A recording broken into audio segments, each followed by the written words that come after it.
படைத்தவனின் துணை இருக்க அடுத்தவனின் துணை எதற்கு? இதயத்திலே துணிவிருக்க வருத்தம் இங்கே உனக்கெதற்கு? படைத்தவனின் துணை இருக்க அடுத்தவனின் துணை எதற்கு?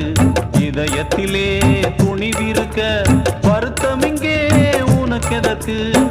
உன்னை நல்ல